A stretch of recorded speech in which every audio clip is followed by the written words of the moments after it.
Okay, 2012 marks the 20th year of this policy of mandatory detention. Shame! Shame! Shame! A policy that for 20 years we've seen destroy people and lead to people's deaths.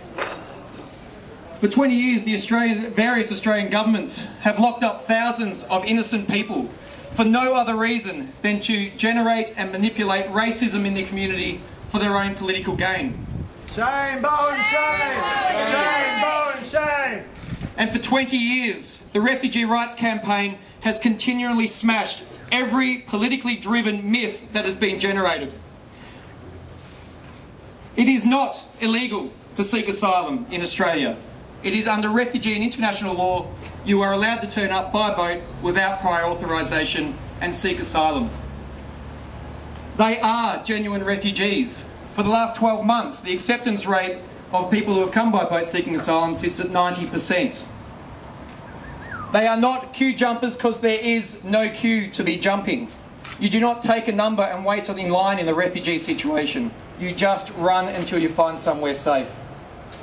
We have continually smashed every one of these lies, and we have done it through continual protest campaigns like this one.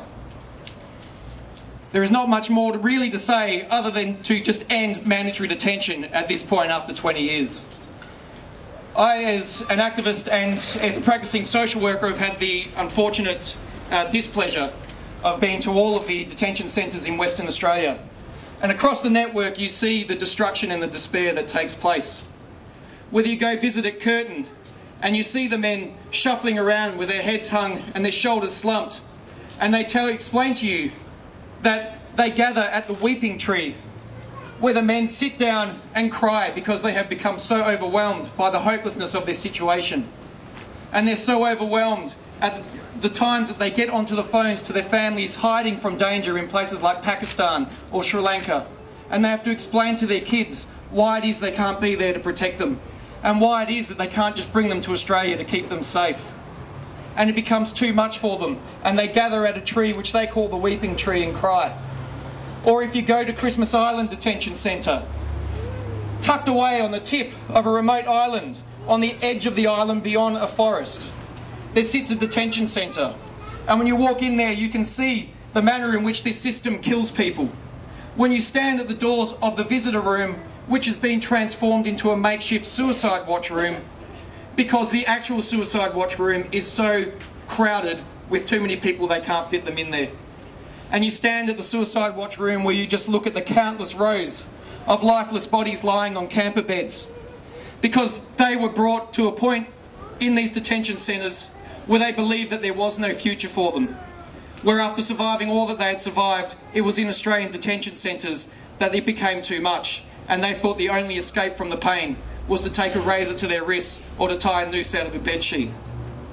And there can be no greater symbol of just how cruel and how cold-hearted this country has become than when you visit Leonora Detention Centre and you find yourself standing at the gates of a prison for children, 200 young people who have been torn away from their families, many of whom have seen their families killed right in front of them, are now left sitting alone and isolated in a prison on the edge of the desert, where the only people that they see each day are uniformed guards who call them by number instead of by name.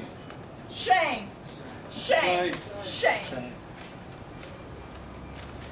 But across these systems, with the many people you meet, you also see the bravery, and you see the remarkable people who have survived torture and war and imprisonment in their own countries, who have survived crossing world barriers, hiding from police, or having to make the dangerous 5-day journey on boat to Australia.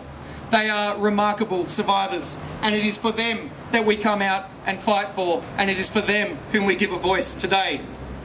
And we do this, as we have done over the last 20 years, with protest, because protest has been the key to challenging and forcing change within this system. Protest has been the key to exposing the realities of life in detention.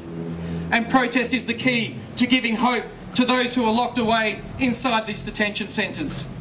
And over, not just today, but over this weekend, as we run protests at NIDC and at Wickham Point and at the Darwin Airport Lodge. We need to shout loud enough for those inside to hear us, so that when those people are left sitting in their rooms thinking that they can't go on and asking, is it worth it?